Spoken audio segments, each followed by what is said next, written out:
Okay friends, ये है हमारा अगला topic 1.31 oops rules for arithmetic operations with significant figures.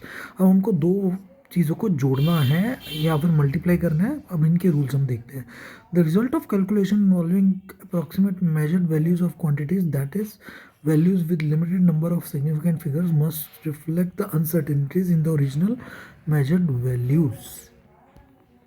अब इसका क्या मतलब है? मान लीजिए कि आपने एक दो चीज़ों का सम लिया और ये जो रिजल्ट है वो ये झलकाना चाहिए कि भैया इतनी इतनी गलतियां इनमें भी हुई हुई हैं। ठीक है, क्लियर? जो रिजल्ट है वो आपको एक तरह का आइडिया देना चाहिए कि जो गलतियां हुई हुई हैं ओरिजिनल वैल्यूज में भी, it can not be more accurate then the original measured values themselves on which the result is based.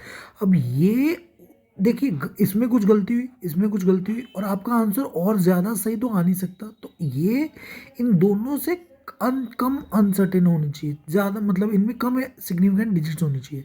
In general the final result should not have more significant figures than the original data from which it was obtained.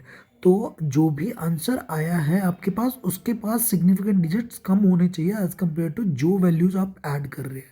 Thus, if the mass of the object is measured to be say this and its volume is measured to be this, then its density हमारे पास arithmetic division के कारण इतनी आ गई। अब इसमें 11 places हैं decimal digit. It would clear absurd and irrelevant to record the calculate value of density to such a precision when the measurement on which the value is based have much less prediction। अब इसका मतलब क्या हुआ?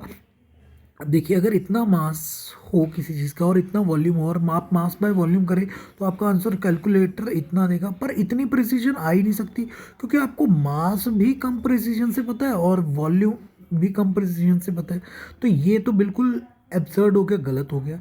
ठीक है, इसके लिए फिर हमने रूल्स बनाए। The following rules for arithmetic operation with significant digits ensure that final result of a calculation is shown with precision that is consistent with the precision of the input measured values। so जो final result हो वो consistent हो कि कितना कितना precise, ये दोनों चीज़ें हैं। ठीक है, तो इसके लिए हमने कुछ रूल्स बनाए। मल्टीप्लिकेशन का रूल हमारे पास क्या है? तो फर्स्ट रूल क्या है मल्टीप्लिकेशन का?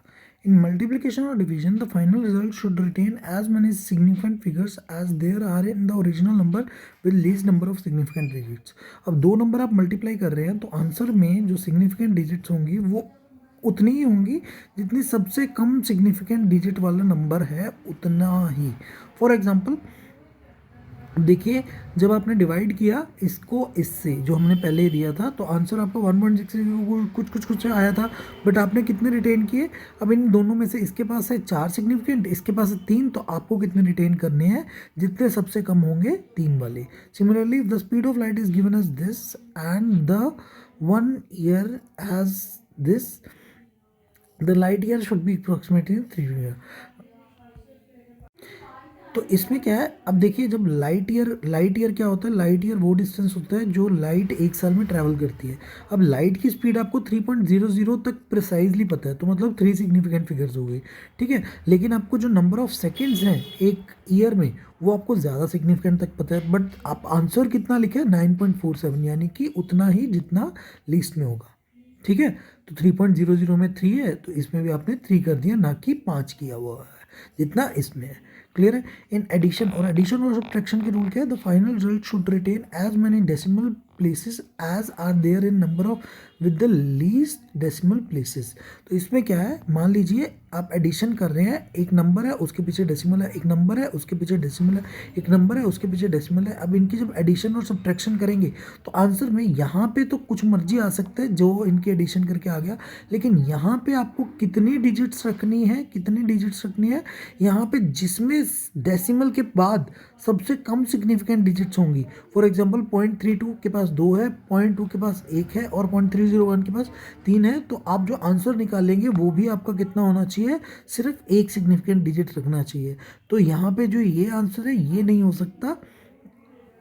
इसका आंसर क्या हो सकता है? 0.2। देखिए 0.2 के बराबर होना चाहिए, और तो आपने राउंड ऑफ करने के बाद इसको कितना लिख दिया?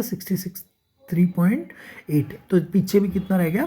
डेसिमल के बाद इतना रहना चाहिए। तो ये हो गया अर्थमेटिक का रूल। अब यहाँ पे हमारे पास क्या होता है?